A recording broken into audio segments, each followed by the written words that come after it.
یہ نبی پاک علیہ الصلوۃ والسلام کی غار ثور سے مدینہ جانے کا جو سفر ہوا تو وہ کیسے ہوا، اور وہاں پر جانے کے لیے کس طرح انتظامات کیے گئے، کن کن لوگوں نے آپ کی مدد کی وہاں تک پہنچنے کے لیے۔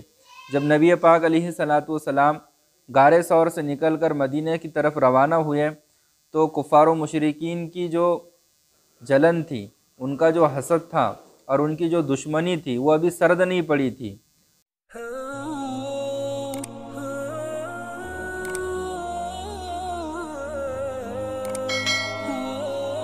غار ثور سے حضور پاک صلی اللہ علیہ وسلم کی روانگی۔ رسول اللہ صلی اللہ علیہ وسلم ہجرت کے دوران غار ثور میں جمعہ، سنیچر اور اتوار 3 دن رہے۔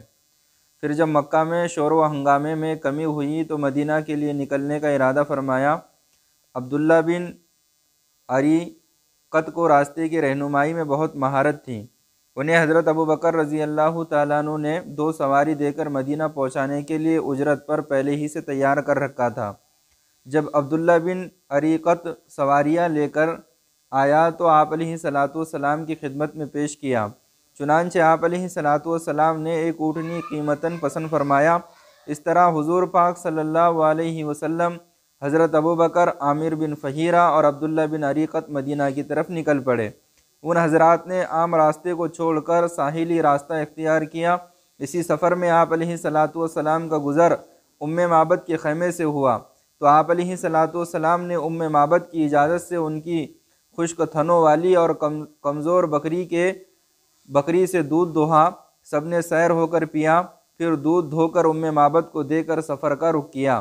کفار نے اعلان کیا تھا کہ جو محمد صلی اللہ علیہ وسلم کو گرفتار کر کے لائیں گا اس کو انعام میں 100 اونٹ دیے جائیں گے۔ چنانچہ سراقہ بن مالک نے اونٹوں کی لالچ میں گھوڑے پر سوار ہو کر پیچھا کیا۔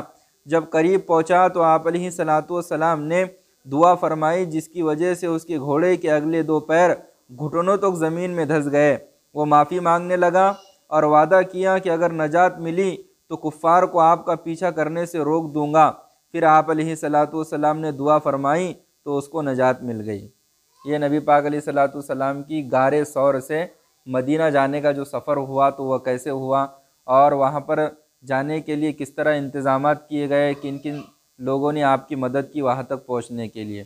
جب نبی پاک علیہ الصلوۃ والسلام غار ثور سے نکل کر مدینہ کی طرف روانہ ہوئے تو کفار و مشرکین کی جو جلن تھی، ان کا جو حسد تھا اور ان کی جو دشمنی تھی وہ ابھی سرد نہیں پڑی تھی، وہ ٹھنڈی نہیں ہوئی تھی، ابھی وہ برابر جاری تھی۔ تو انہوں نے کہا کہ محمد صلی اللہ علیہ وسلم کو چھوڑو مت، ان کا پیچھا کرو اور ان کو ڈھونڈو کہ وہ کہاں پر ہے، اور اس کے اوپر باقاعدہ انعامات رکھے گئے کہ جو محمد صلی اللہ علیہ وسلم کو گرفتار کر کے لائیں گا اس کو انعام میں 100 اونٹ دیے جائیں گے۔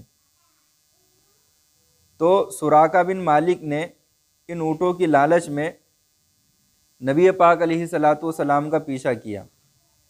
کیوں میں نبی پاک علیہ الصلوۃ والسلام کو پکڑوں گا، گرفتار کروں گا اور گرفتار کر کے کفار و مشرکین کے حوالے کروں گا 100 اونٹ کی لالچ میں۔ لیکن جیسے ہی وہ گھوڑا لے کر نبی پاک علیہ الصلوۃ والسلام کے پیچھے دوڑا تو نبی پاک علیہ الصلوۃ والسلام نے ہاتھ اٹھائے اور دعا فرمائی۔ جیسے ہی نبی پاک علیہ الصلوۃ والسلام نے اس کے لیے بد دعا کی تو اس کے گھوڑے کے پیر زمین کے اندر دھس گئے۔ اب کیا ہوا؟ جب گھوڑے کے پیر زمین میں دھس گئے تو وہ کیسے چلیں گا؟ تو پھر چیخنے لگا، چلانے لگا، رونے لگا، فریاد کرنے لگا، معافی مانگنے لگا۔ تو نبی پاک علیہ الصلوۃ والسلام رحم دل تو تھی، نبی پاک علیہ الصلوۃ والسلام نے اس کو معاف کر دیا۔ جاتے جاتے کہنے لگا کہ اگر میں وہاں پر پہنچ گیا تو وہاں پر جانے کے بعد میں کفار کو آپ کا پیچھا کرنے سے روکوں گا کہ جاؤ مت، اپنے کام کی بات نہیں ہے، اپنی بس کی بات نہیں ہے، کیونکہ اس کے ساتھ میں جو طاقت ہے، اس کے ساتھ میں جو قدرت ہے، اس کے ساتھ میں اللہ کی جو مدد اور نصرت ہے وہ ہمارے ساتھ نہیں ہے۔ ہماری ٹیکنالوجی، ہمارے بم بارود، ہمارے ہتھیار، ہماری سازشیں ساری ناکام ہونے والی ہے، اس کے ساتھ میں اس کا رب ہے، اس کا اللہ ہے، وہ اس کی مدد کرنے والا ہے۔